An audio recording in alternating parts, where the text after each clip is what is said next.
Nasional hari ini sebenarnya sasarannya adalah satu, Nahdlatul Ulama. Gerakan-gerakan khilafah, Hizbut Tahrir internasional hari ini betul-betul berada pada tataran normatif, berada pada tataran-tataran di bawah permukaan. Mereka menjelma menjadi partai-partai politik, menjadi gerakan-gerakan di dalam lembaga dan kementerian. Ini harus diakui. Saya punya datanya. Kelompok-kelompok Salafi Wahabi ini sekarang menginfiltrasi polisi dan tentara.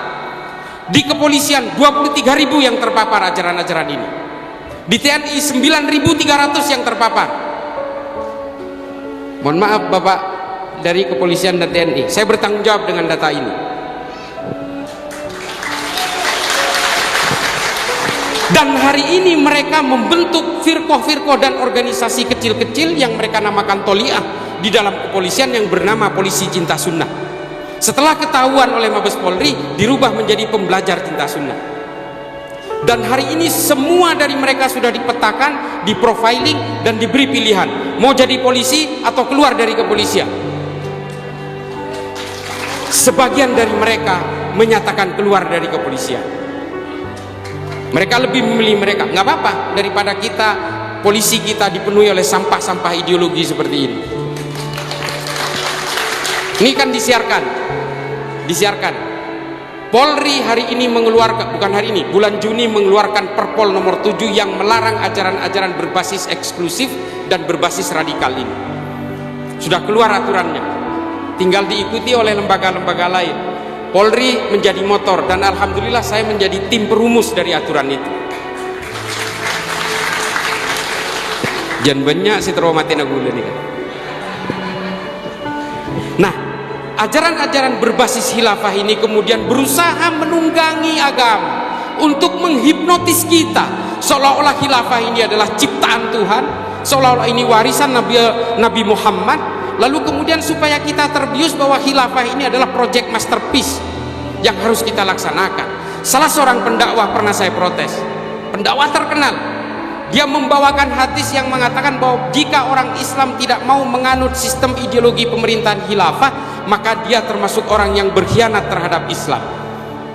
Dia membawakan itu dari hadis Imamul Hakim dalam Al-Mustadrak ala Sahihain. Saya bantah itu, karena kitab ini dibuat oleh Imamul Hakim dalam keadaan pikun, Pak. Ini bukan buatan Tuhan, Bapak Ibu sekalian. Khilafah ini sudah dilakukan oleh bangsa Romawi 1300 tahun sebelum umat Islam menggunakan sistem ini. Namanya Respublika Romana, namanya monarki absoluto, namanya Concilium Plebis. Malu kita kalau kita ngaku bahwa ini buatan Allah. Orang Romawi sudah lebih dulu menggunakan sistem ini. Lalu kemudian mereka mengatakan ini sistem Allah, maka kalian harus ikut kami semua. Semua gerakan-gerakan politik ideologi transnasional ini menunggangi Islam supaya mudah menghipnotis kita. Kita cukup bertakdim kepada para ulama NU yang sanad keilmuannya betul-betul terpercaya.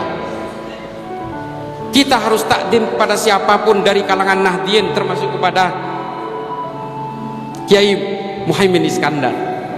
Mudah-mudahan diijabah. Dan juga kepada Kiai Muafik, mohon izin Kiai, saya nggak kelihatan, nggak bisa.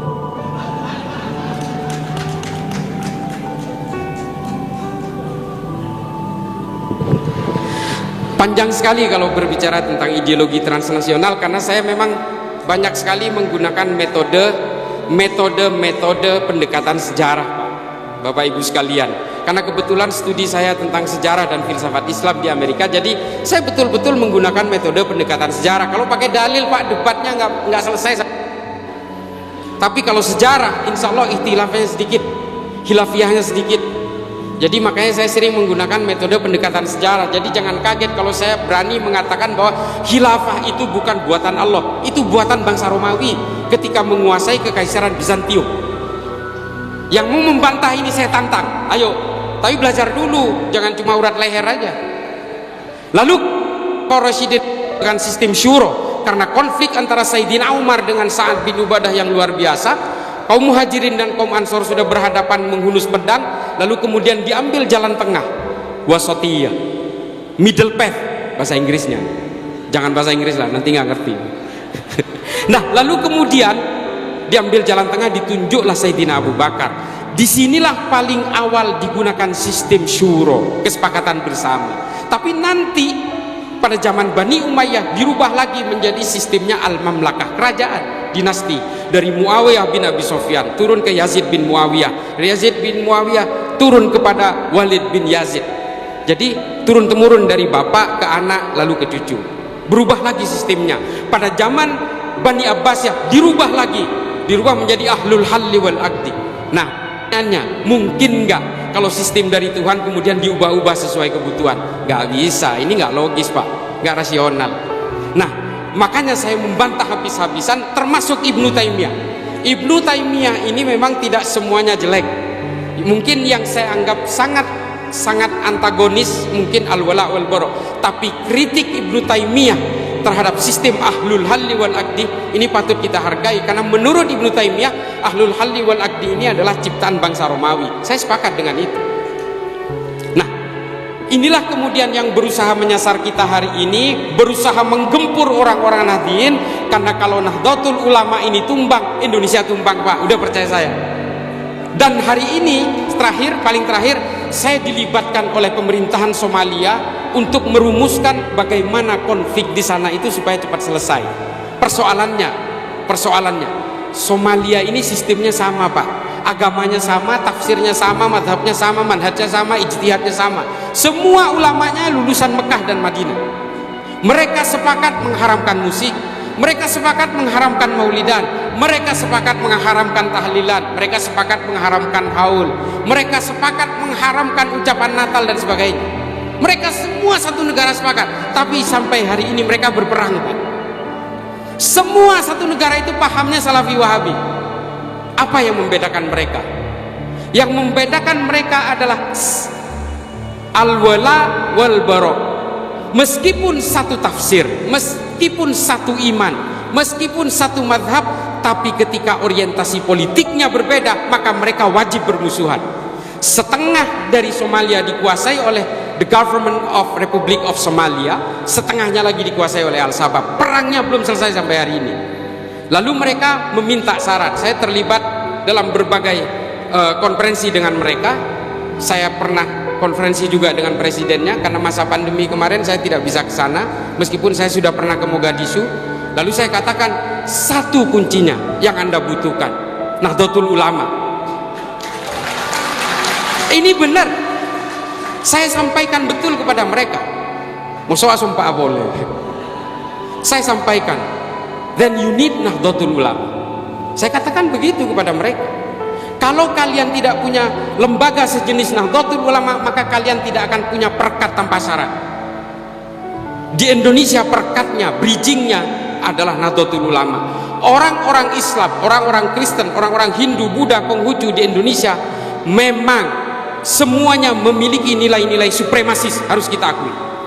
Semua manusia ini punya keinginan-keinginan supremasis Pak. Kita ingin menguasai istri, istri ingin menguasai kita yang laki-laki, kan begitu. Ini baru dari suami istri, belum dalam kehidupan beragama, belum dalam kehidupan berbangsa. Semua punya keinginan supremasis. Orang-orang pasti sibuk membangun tembok-tembok, tapi lalai membuat jembatan Pak. Nahdlatul Ulama adalah jembatan-jembatan di antara tembok-tembok itu. Pemerintahan Somalia saya sarankan untuk membentuk sebuah wadah sejenis Nahdlatul Ulama yang bisa menjadi jembatan, yang bisa menjadi perekat di antara semua perbedaan-perbedaan itu. Nah, betapa pentingnya Nahdlatul Ulama, saya tidak mau taklid juga, tidak ingin terlalu memberhalakan juga, tapi ini adalah fakta yang kita rasakan hari ini. Kalau Nahdlatul Ulama ini terpecah belah, terpengaruh oleh ajaran-ajaran ideologi transnasional seperti Salafi Wahabi dan kelompok Hizbut Tahrir, maka kita tidak mustahil akan saling bacok sesama temannya. Kita akan saling tebas Pak. Kita sudah punya sejarah-sejarah tidak nyaman di masa lalu. Kita pernah mengalami perang-perang sesama orang Islam. Kita pernah membunuh sesama orang Islam.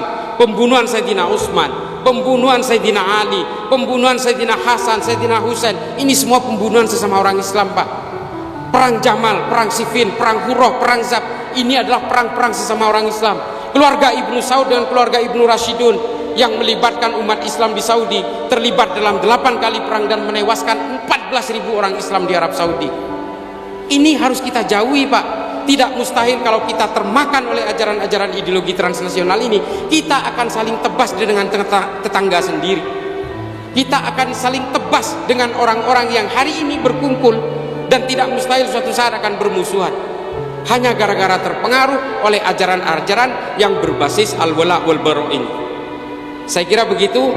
Mudah-mudahan ini bisa menjadi maslahat terutama bagi saya pribadi yang fakir ilmu ini, dan mudah-mudahan bisa menjadi manfaat bagi seluruh umat di dalam bangsa ini. Akhiran, ihdinas siratal mustaqim, wallahul muwaffiq ila aqwamit thoriq. Wassalamualaikum warahmatullahi taala wabarakatuh.